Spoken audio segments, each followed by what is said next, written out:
Arman looked over his shoulder and held his breath. His burning eyes squinted into the blinding Santa Cruz sun. Besides a few palm trees, a jagged crack in the sidewalk, and a seagull pecking in the dirt, there was nothing in his immediate vicinity that he could see. Nothing at all. Sweat pooled in the small of his back. The air chafed his lungs. He turned to face forward again and kept walking. Using his right hand, Arman reached to adjust the nylon strap of the messenger bag he carried slung across his collarbone. It had been gouging into his skin for a while, the strap, and shifting the bag's weight felt good. Well, not good, exactly, but better, since the absence of pain didn't imply pleasure. All around Arman, the day shone bright, clear, and the air swelled ripe with brine and sea rot, the way it always did this close to the beach. He had nothing to worry about, he told himself. Not now, not out in the open on a perfect summer day like this. Right? That's when Arman did it again. The looking over his shoulder thing. He couldn't help it. Still, nothing. Just shadows, sun.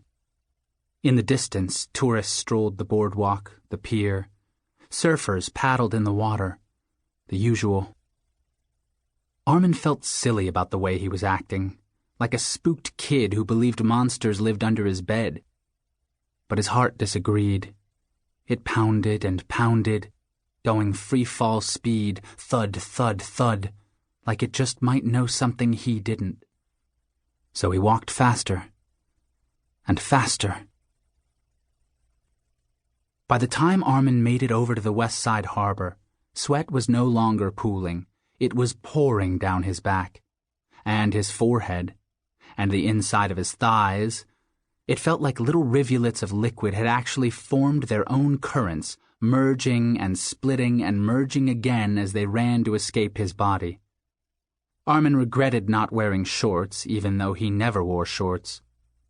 And so, with a sigh steeped in the banality of his own self-loathing, he ended up regretting that too. The things that made him who he was. Veering off the main road, Arman began the long march up the narrow path that led out toward the boulders and the waves at the end of the point.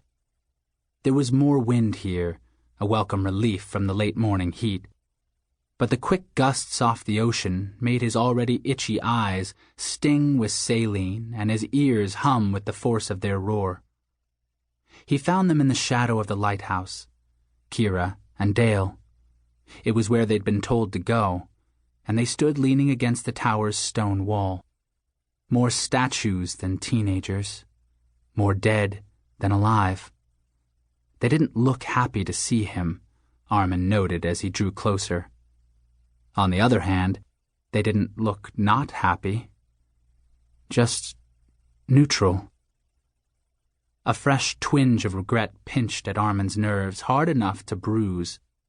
Neutral was another way of saying he had zero impact.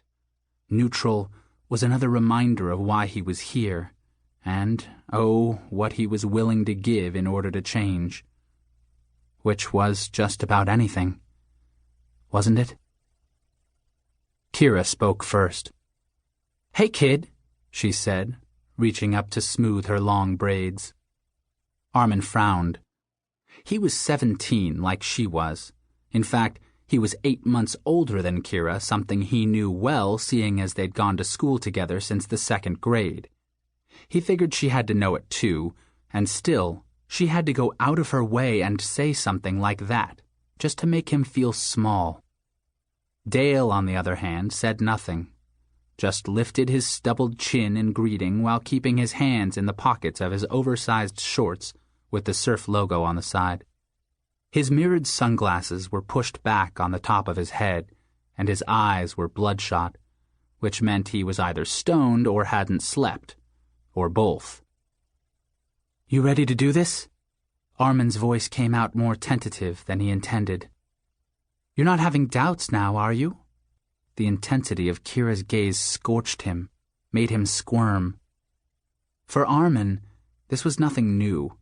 Kira was about the hottest girl he knew, all soft lips and regal bones, always dressed in the kind of effortless clothes that teased of worlds he'd never know.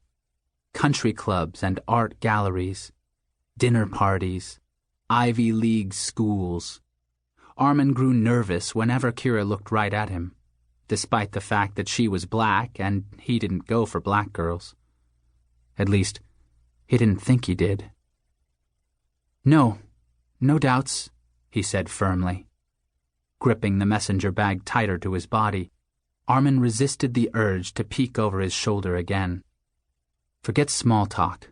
This sucked, standing here. He wanted to get going, get started, get the hell out of this town. Once on the road, his paranoia would ease. Wouldn't it? "Yo," Dale said, in his lazy, soft-spoken way, like he hadn't a care in the world. "They're here.